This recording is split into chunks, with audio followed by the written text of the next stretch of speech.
Montclair Row in New Jersey on the Passaic River. So New Jersey and Washington DC, if you're watching us in the States, maybe you're from Montclair High School or St Albans High School and you're watching this Henley YouTube presentation, we welcome you. Thank you for tuning in.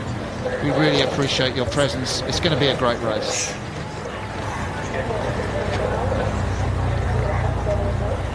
Nervous energy sitting on the start. See the Coxes have got their hands up, so not confident they're straight yet, or clear they're straight. Hands are going down.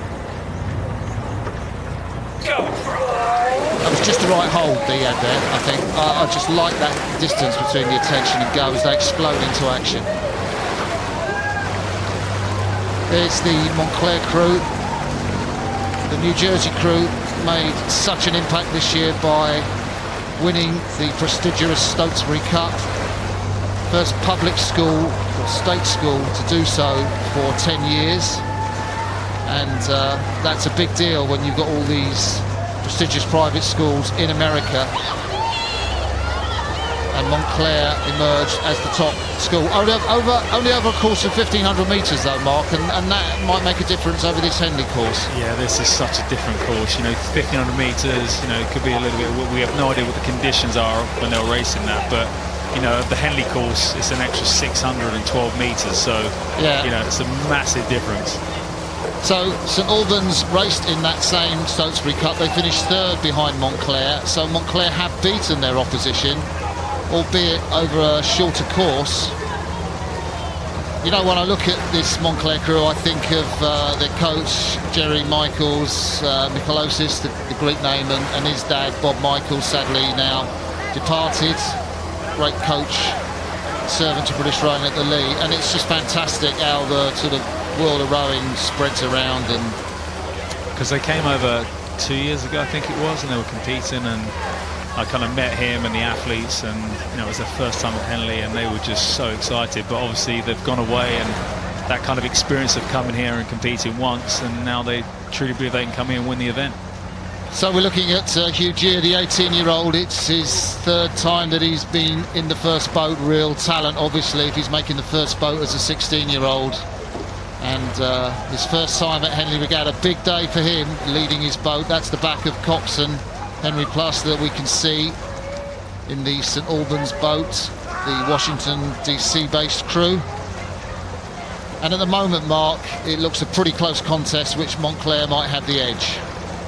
Yeah, and that's what you want when you come to Henley. You want these close races, you know, and the closer the races are, the quicker the markers seem to disappear. It's when you're kind of leading someone comfortably and kind of, it feels like you're drifting down the course, it's taking forever, but, you know, they'll be tuned into their bubble, doing their thing, listening to the orders from their cocks, just making sure they're doing all the processes, all the race calls, and they're kind of moving in sync together. So I think this is probably a much tougher contest for Montclair than the Stotesbury Cup. We've said it's a longer distance, Stotesbury over 1,500 metres, this is over 2,000 metres, and boy do they know they're in a race. This is coming just past the halfway mark, and these two school crews from the United States of America are head to head. The drone shot is telling us that Montclair on this Berkshire side are probably just falling slightly behind at this point in the race. There's not much in it, just a couple of feet from the boys from St Albans School, USA. So you're the coach sitting in the launch. For me, the crew. What's going through your head now, Mark? There's nothing I can do right now, but no, obviously they've had a game plan or race plan, what they're going to do. Be interesting to see how things change over the next, because you know, you talk about getting to halfway and then the race really starts, and you know, because they've raced each other, they will know from past experience what potential the other crew has at certain markers to 1,500, but then once we go past that, it's kind of in that no man's land. They don't know what to expect from each other, so that's going to be interesting once we get to that section. So Coach Ted Haley of St Albans, he will be in that launch. If he's got he's not so nervous, some of the coaches prefer not to watch racing, but if he is, he'll be delighted. They wanted to come to Henley, this St Albans crew. Parents have put in so much support to help them come over, and they are edging into a lead, and this could be a race-winning move. Yeah, that's a really good rhythm there, and they're just inching out, and it's not trying to leap out, they're just inches every stroke, just trying to move out and dictate the race and put Montclair under pressure. So the Stokesbury Cup finish line would have been coming up now, and we can see Montclair there. Oh, sorry, actually, I think that's St Albans. No, it's Montclair. So there's a shot of Montclair there, and the work is really just desperate.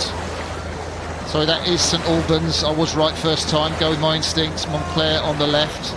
Really desperate from the stroke man, Hugh Gear, the 3 times varsity crewman from St Albans School, USA.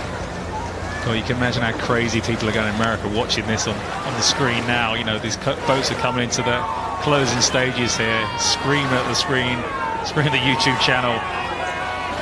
They'll be screaming. Lexi Greenbaum, the cox of Montclair, will be screaming. This is a big, big move they need to make. There is still time to do it, but they need to change the rhythm. They need to change the pace. They need to change the aggression just to get that boat back into contention. A minute left. They need to start. It looks really heavy right now. It doesn't look very dynamic, and they need to kind of change that.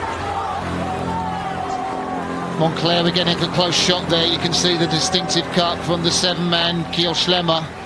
He's kept that impassive face the whole way through. The stroke man, Henry Vecchione, is really in pain, isn't he? Driving his men on, they're all in pain. The 5-man there, Kenneth Copland, he looks like he's dying. He's put so much effort into this race. They are not gaining, Mark.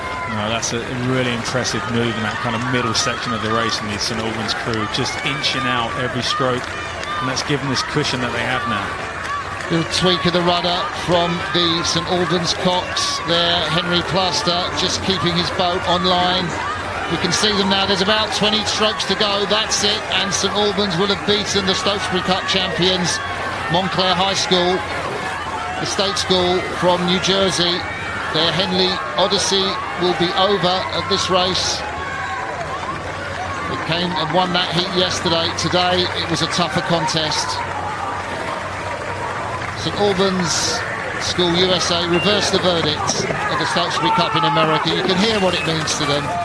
Montclair, their heads will go down, but they can be proud of their effort. That is a massive win for the Washington, D.C. based school.